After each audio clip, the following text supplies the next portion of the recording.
C'est en 2015 que j'ai planté ma première fleur solaire. Je trouvais le principe du tracker génial, mais la production de cette fleur, environ 2500 kWh par an, sur les 12 000 que consommait la maison, était trop faible à mon goût. Et ma facture d'électricité restait beaucoup trop élevée. En 2017, j'ai donc décidé de franchir le pas vers l'autosuffisance énergétique. C'est Clivasphère qui a installé sur le tracker les 12 panneaux photovoltaïques dernière génération, 100% recyclables et qui assuraient tous les branchements. Là, c'est vraiment une affaire de pro, vu la complexité de l'installation.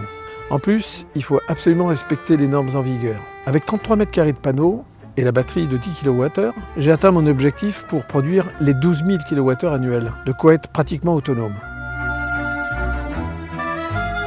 Sur la partie extérieure, on retrouve nos deux installations solaires, notamment la SmartFleur qui a été déjà installée auparavant et juste derrière moi, le tracker qui a été monté récemment par notre client sur lequel on a amené toute l'installation des panneaux solaires.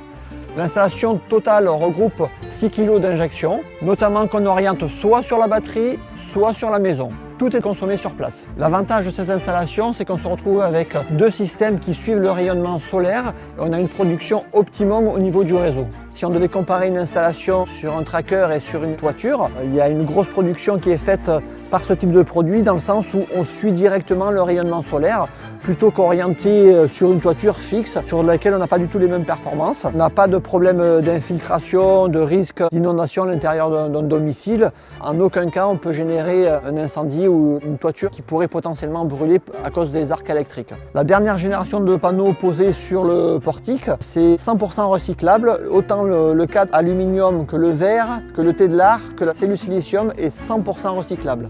Dans cette installation, la priorité n'était pas une priorité financière. L'important, c'était de créer une énergie verte, une énergie propre. Notre client a fait un effort considérable pour pouvoir aménager et de rediriger le courant dans sa villa pour une autoconsommation la plus proche de la consommation totale de la maison. Alors ici, nous sommes sur toute la partie électronique et commande et distribution de l'énergie. C'est un petit peu particulier parce qu'on est dans une installation en triphasé. Donc on a un onduleur aujourd'hui qui va convertir, on va dire, le courant continu en alternatif pour pouvoir le réinjecter dans le réseau ou dans la maison. Et on a 3 onduleurs chargeurs qui vont convertir le courant, recharger la batterie et éventuellement en sens inverse récupérer l'énergie des batteries pour la réinjecter dans la maison. On a à peu près 10 kg de batterie. Donc ça veut dire que quand elle est pleine, on peut décharger à l'intérieur de la maison les 10 kW. La batterie, donc, elle va se charger en priorité de la journée, avec l'excédent du courant qu'on n'a pas utilisé. La nuit, son rôle, ça va être de décharger tout ce qu'elle a accumulé. Et en gros, sur une batterie de ce type, avec 10 kg, on peut dire que la maison, si le bruit de fond, c'est à peu près 1 kg, elle va pouvoir se décharger pendant 10 heures jusqu'au matin. Chaque tracker va produire en moyenne 5500 kWh à l'année.